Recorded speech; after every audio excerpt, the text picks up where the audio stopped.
한국이 세계를 움직이게 했습니다. 얼마 전 일본의 후쿠시마 원전 오염수에 관한 영상을 올렸는데요. 드디어 한국 정부의 제대로 된 반격이 시작된 것 같습니다.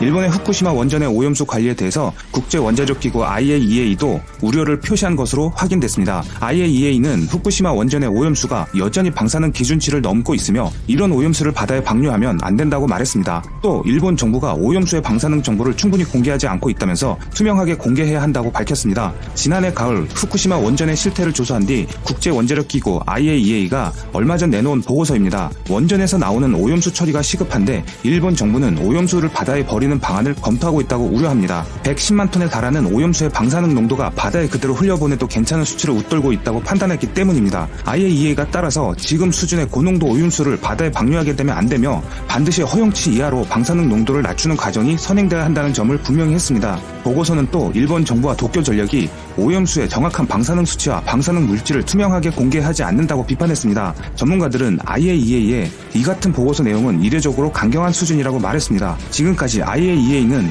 체르노빌과 후쿠시마 본 사고가 있을 때조차도 그 사고의 영향과 위험성은 그렇게 크지 않다는 보고서를 발표해 왔습니다. 후쿠시마 문제를 전 세계에 알리고 있는 그린피스는 오늘도 우리 정부의 강력한 대응을 촉구했습니다. 일본이 허용치를 초과한 방사능 오염수를 방류한다면 명백한 UN 해양법 협약 위반이며 인권 침해 문제로 대응하는 것도 고려해야 한다고 말합니다. 후쿠시마 재난은 일본 인권의 재난이고 오염수 문제도 인권 문제입니다. 국내 전문가들은 후쿠시마 원전 오염수의 최종 처리는 폐기물 저장소 등을 지어 일본 땅에서 해결해야 한다고 말했습니다. 우리나라의 경우 원전에서 사용한 고무장갑과 의류도 방사성 폐기물 저장소에 엄격히 보관하는데 그보다 훨씬 위험한 오염수를 바다에 버리는 건 심각한 범죄 행위라며 국제사회의 철저한 감시가 필요합니다. 또 일본 후쿠시마 핵발전소 사고 현장에서 발생한 방사능 오염수가 바다에 방류될 경우 우리나라 동해와 동중국해까지 오염 물질이 유입될 수 있다는 전문가의 지적이 나왔습니다. 동해까지는 1년이면 해류를 타고 세슘 등 오염 물질이 도달할 수 있다는 것입니다. 현재 일본은 오염된 토양을 처리할 수가 없어서 검은 마대자루에 흙을 담아 가득히 쌓아두고 일부 평지만 재염 작업을 하고 산 쪽은 손도 대지 못하고 있습니다.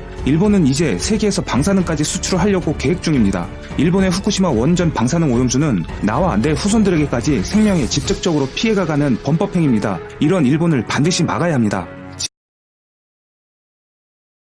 일본 정부가 2011년 동일본 대지진 당시 원전 폭발 사고가 있었던 후쿠시마와 서울의 방사선량을 비교하는 데이터를 공개했습니다. 2020년 도쿄올림픽, 패럴림픽을 앞두고 일본의 방사능 오염에 대한 우려 목소리가 너무 커지니까 그에 대한 대응으로 다른 나라도 방사능 수치가 이렇게 높다, 이렇게 몰고 가는 것으로 보여집니다. 실제로도 아사히신문에서는 일본 방사선량에 대한 우려가 높아지고 있으니까 투명성을 갖고 설명과 전달을 함으로써 일본의 안전성을 한국 국민에게 보여주기 위한 목적으로 시행하고 있다라고 전했습니다. 또 일본 외무성은 지난 24일부터 주한 일본 대사관 홈페이지를 통해서 후쿠시마시와 이와키시 등 후쿠시마현 2곳과 도쿄 신주쿠 등 일본 내 3개 지점을 표본으로 해서 서울의 방사선량을 비교해서 게시를 하기 시작했습니다. 주한 일본 대사관은 휴일을 제외하고 일본어와 한국어로 된 이 자료를 매일 업데이트를 해서 방사능 수치의 표시는 물론 변화량까지 게재를 할 예정입니다.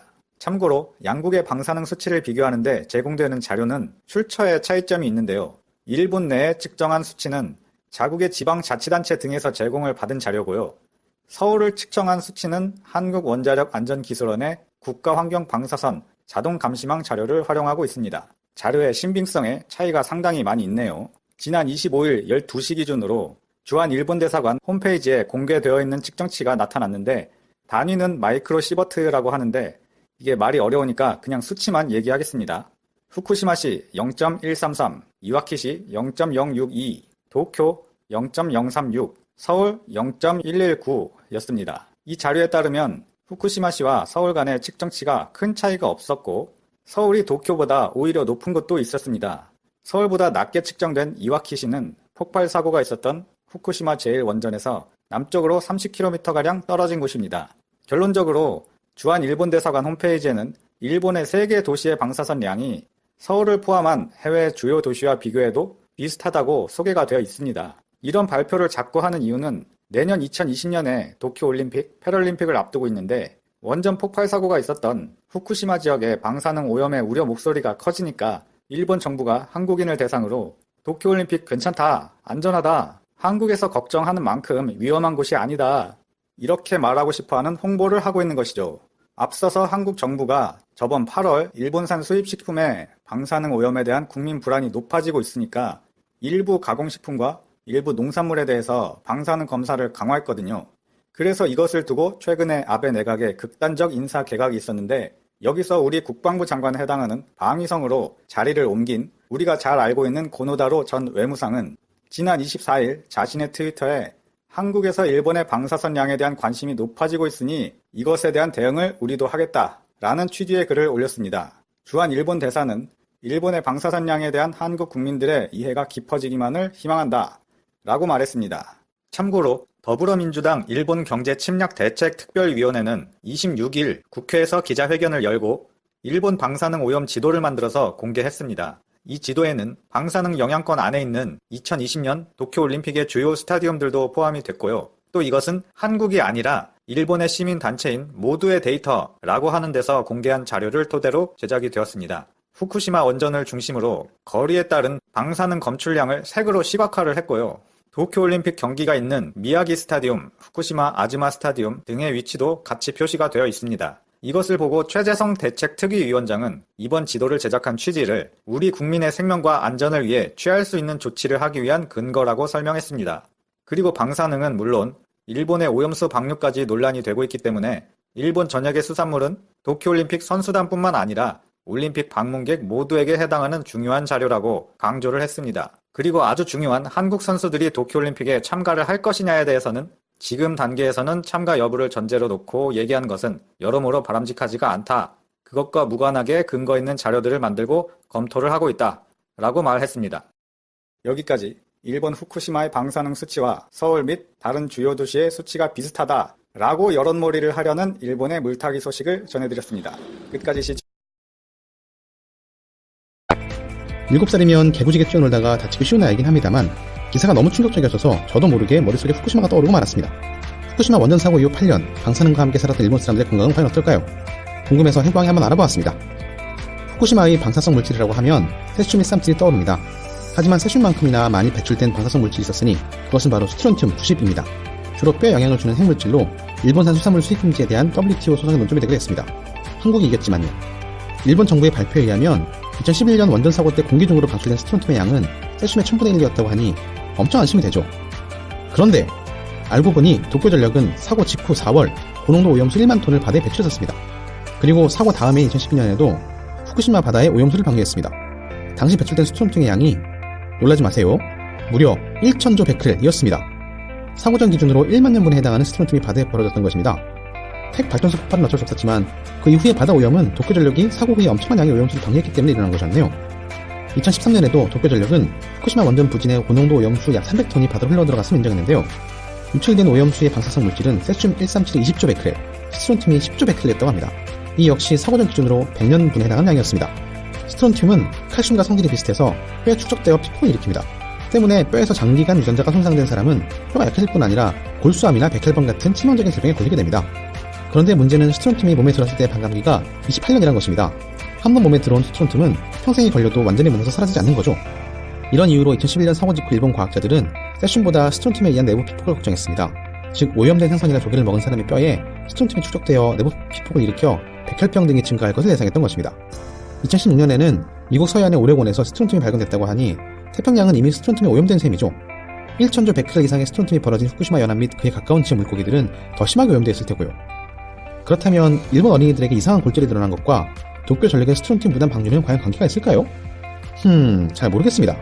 어린이 골절 중 스트론튬의 영향이 얼마나 되는지에 대해 일본 정부가 역학조사를 하지 않아서 통계가 없거든요. 답답하네요. 그렇다면 세슘 137은 어떨까요? 세슘은 1000배나 많이 공기 중으로 배출되었다는데 뭔가 통계가 있지 않을까요? 그래서 해부왕이 또 한번 찾아보았습니다. 세슘 137은 물에 잘 녹고 흙에 달라붙는 성질이 있어서 위쪽 10cm까지의 흙에 주로 남아있다고 합니다. 때문에 일본 정부는 이에 오염된 표층의 흙을 5에서 10cm 긁어내는 재현 작업을 하고 있습니다.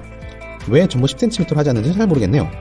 이 세슘은 칼륨과 비슷하게 생겼기 때문에 근육 등 장기에 축적되는데 이 중에서도 가장 취약한 기관은 심장입니다. 몸의 장기들 중 심장이 가장 재생이 느리기 때문입니다. 이 때문에 세슘 내부 피폭은 암뿐만 아니라 심근경색의 원인이 되기도 하는 것이죠. 몸에 들어온 세슘의 반감기는 약 70일로 섭취한 후 반년 후에 몸에서 사라집니다. 그럼 후쿠시마 원전 폭발 이후 일본의 심근경색은 어떻게 됐을까요? 이에 대해서는 일본 후생노동성이 2017년 발표한 자료가 있습니다. 이 도표에서 볼 수 있듯이 후쿠시마의 10만 명당 심근경색 사망률은 일본 1위입니다. 심근경색이 가장 적은 구마모토나 아키타, 사가현에 비해 4배에서 5배나 많은 심근경색에 의한 사망을 보여주고 있습니다. 어쩐지 후쿠시마현의 심근경색 사망 증가와 토양의 세슘 오염이 관련됐을 것만 같습니다.